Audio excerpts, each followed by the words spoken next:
Central banks hoarding gold, hoarding it at a faster pace than they have ever. We have hedge funds, investment banks hoarding gold by central banks in their quest, in their mission, which has been incredibly successful, to destroy, deconstruct the current system by fostering an illusion of prosperity, by inflating the stock market on the back of that. Global debt ballooning like we've never seen. July 4th, 2025, we are going to peacefully march on the Federal Reserve building in Washington, D.C. We want media attention. We want social media attention. We want to raise awareness. We want people to understand that this organization here is illegal. What they're doing is counterfeiting. What they're doing is running a Ponzi scheme. Central banks and major financial institutions, including hedge funds, are rapidly increasing their gold reserves. This trend is seen as part of a broader strategy where central banks have inflated stock markets by leveraging global debt, creating a misleading sense of prosperity while undermining the current financial system.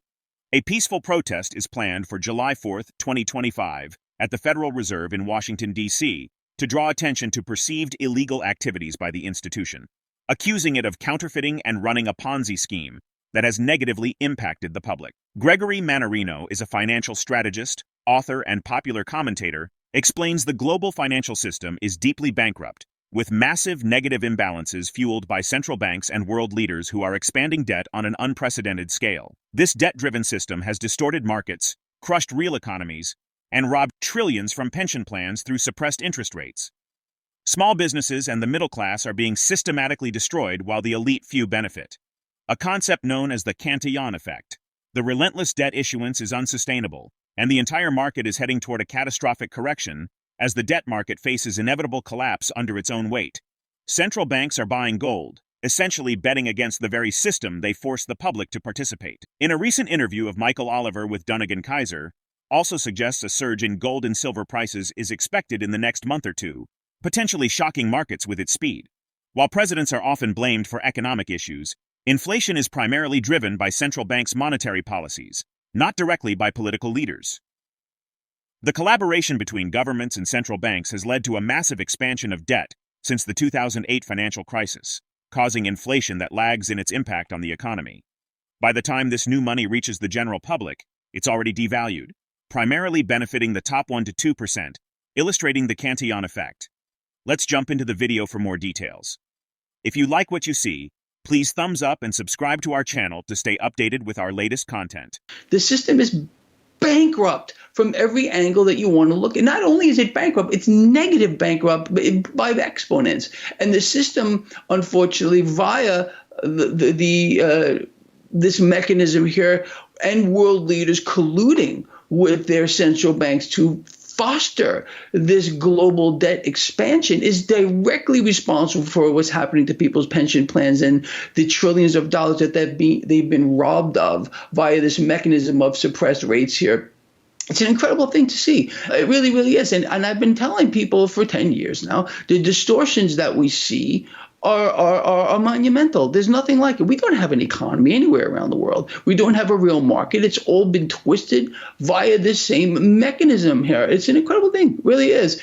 But, look, this is my view, all of it, playing into what you just laid out beautifully just before I started talking here, is all part of the same thing, to bring the people down to their knees and have them beg for something, beg for a solution. All we're being provided is more of a way to railroad us down a very destructive pathway. These calls from the both presidential selectees for lower rates, promises of lower rates. Obviously, that means a weaker currency. It doesn't help us here. It helps the corporate agenda. The mom and pop shops are gone. Small businesses can't survive in this environment. We need the polar opposite of what we've been sold here via this mechanism. What we're being sold right now, again, by both presidential selectees. The solution is very simple.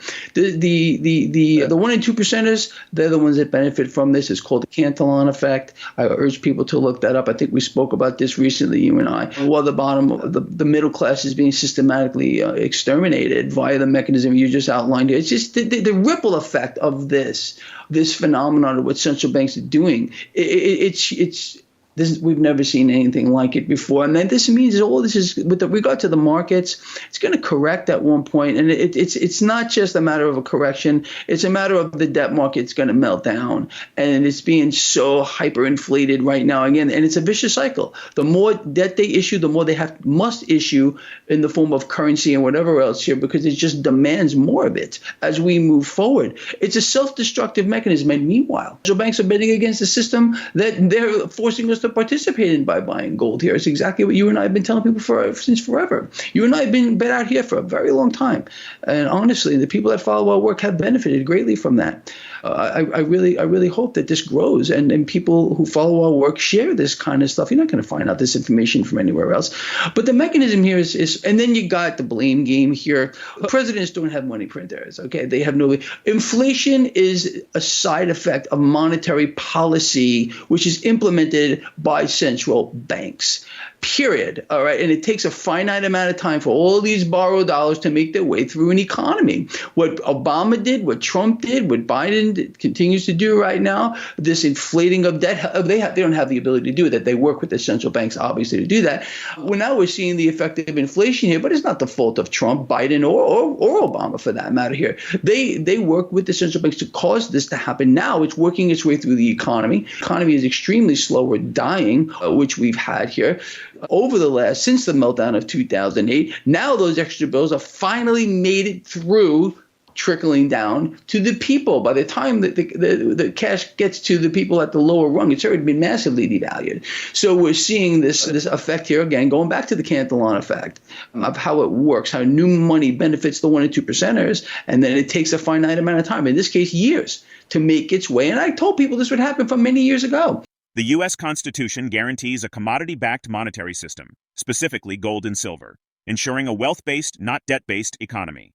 Ron Paul, former U.S. congressman and presidential candidate, known for his strong advocacy of a return to a gold standard and a critique of the current fiat currency system, and Andrew Jackson as well, the seventh president of the United States, who was a staunch opponent of the Second Bank of the United States, and also favored a monetary system based on hard currency, like gold and silver. There is no constitutional mandate for a debt-based system, yet that's the reality we face today, highlighting the need for reclaiming control over our monetary system. Gregory Mannarino, in a crosstalk with Dunnigan Kaiser, tells that during the planned July 4, 2025, peaceful march on the Federal Reserve, participants should be aware of potential provocations. If you see people becoming disruptive or violent, understand that these are likely plans intended to derail the event and discredit the movement. Gregory Mannarino suggests to stay calm, back away, and do not engage in any violence, as it's a trap set to justify stripping away freedoms and liberties. This march is about peaceful resistance, not violence.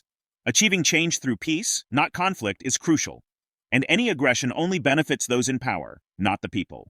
Let's get back to the interview. This is the law. It's the law of the people. This has been stripped out by the mechanisms that you outlined perfectly, again, right before I started talking. So if we know that we are assured this by the law of the land, which is the U.S. Constitution, it's time we take the system back. And, another trigger for me was on my own blog. And I really let this opportunity kind of pass me by. I did try to correct it to the best of my ability. Was someone asked me during my live stream, Greg, what is constitutional money? This is the situation we're in. People don't even know that we are assured a constitutional money system, gold and silver, commodity-backed system, a wealth-based system. Nowhere, not one word, not one syllable does it say in the U.S. Constitution that we are going to have a debt-based system. Any constitutional lawyer out here, prove me wrong. Where does it say that we have to have a debt-based system? It's nowhere.